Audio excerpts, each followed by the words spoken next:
where they suffered such huge losses. The whole... Yet 77 B-17s were lost on that mission alone.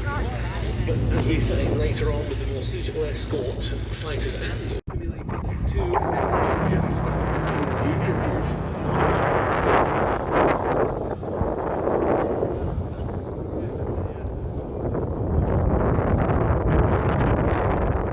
About the motorists on the M11 coming up and seeing Sunny being land must be fantastic. So there, Andrew Dixon and Paul Schluer touching down in the B-17. We're delighted to announce that yesterday the aircraft flew with a newly fledged captain. Having got into the air and readied themselves, it's time surely for our defending American fighters to join the fight and see off our 109s.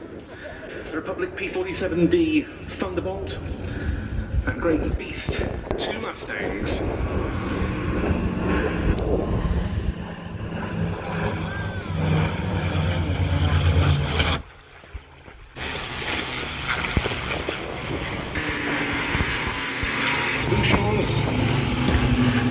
Getting in behind the 3 American fighters initially, as the Allied airfield defenders open up against them once again.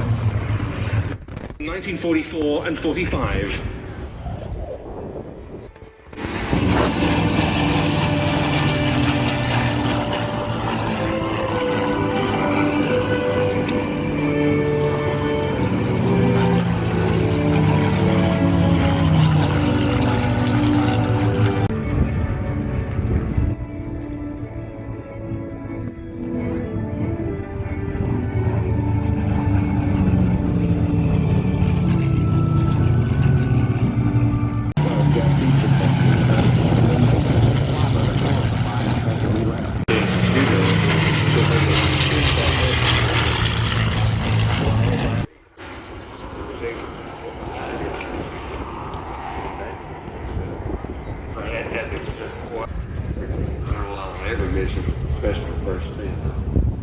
During wartime. And it's interesting, we hear in old age, and we must remember that. And we've watched this depiction today at low level, and the actions that they were talking about were about 5 miles high in the sky. Quite different, quite terrifying.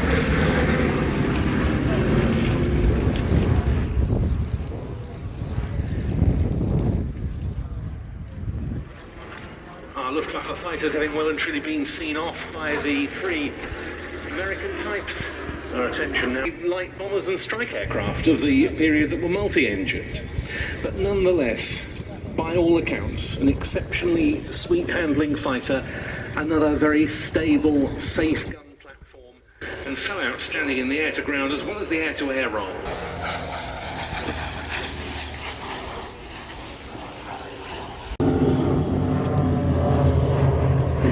Leading the team is Simon Shirley, nicknamed Sid, a former RAF fast jet pilot. Some 5,500 hours in his logbooks, multiple tours on the Tornado F3 air defence fighter to his name.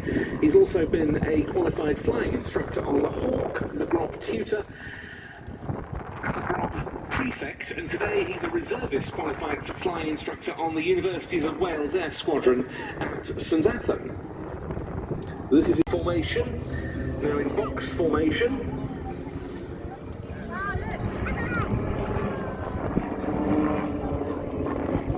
For a very nice barrel roll at display centre, tracing the outline of the inside of an imaginary barrel in the sky.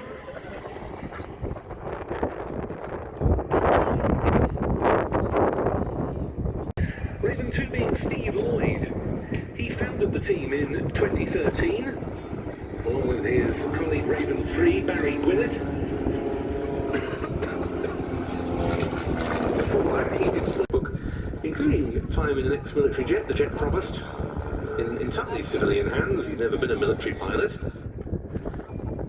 And he actually built 2. 4 and 5 going first. And there's 1, 2 and 3 RD8s all over this.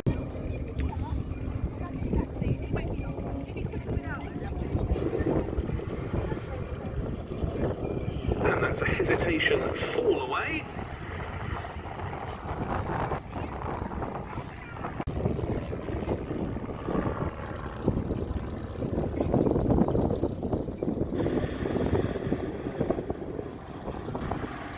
Goes the smoke, pulling up slightly,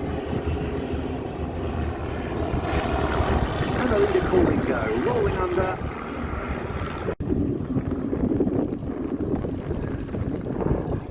And about to call the brake, the downward fan brake, and that concludes the display by very primitive, simple machines. Wooden fabric airframes were de rigueur.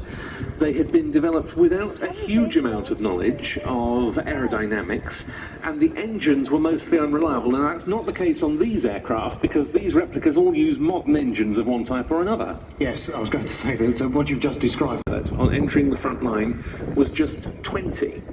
Yeah, that's something that, generally speaking, doesn't change. Guys that go to war, the average age is 19, 20, that kind of age bracket. And the other thing about the First World War, of course, was the life expectancy of a fighter pilot, or of anybody in the First World War, was actually very, very short, wasn't it? But none more so than in The efforts, the outstanding efforts of the National Health Service during the pandemic. And once getting out of the telephone call, I'm afraid that the Spitfire Mark 5, which we were expecting, so we'll get to fill that. Reservation, as we see the seeking and the what's expanded. It uses some tremendous. Of course, the website will also be the place to go if you haven't signed up for one of the WMD newsletters for details on 2022 in the show season here. It's been our pleasure to Systems. Coming up behind in the Oster, we have Paul McNulty. Again, all ex-Army Air Corps pilots, all with operational experience. And those two aircraft, two very much as the GTI of the Oster fleet. I'm sure you will have seen many Osters here in the past. But very similar to the way the Spitfire developed, with its the Griffon ending up with twice the speed of the original, the power. Again, a hugely experienced operational scout pilot. And now volunteering pretty much full-time with us, doing a number of tasks. A beautiful formation there, and you can see here with the different power curves, one or two will be screaming and saying, we need more speed up, whereas others, particularly the Sioux, very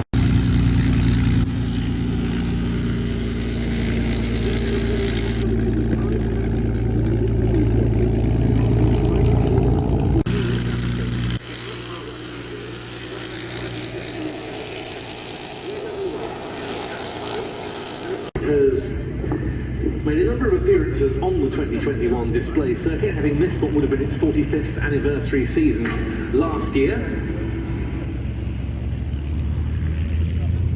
It's the only flying B-2 who lost their lives in the European theatre during wartime, and particularly those of the US 8th Air Force stationed here in East Anglia.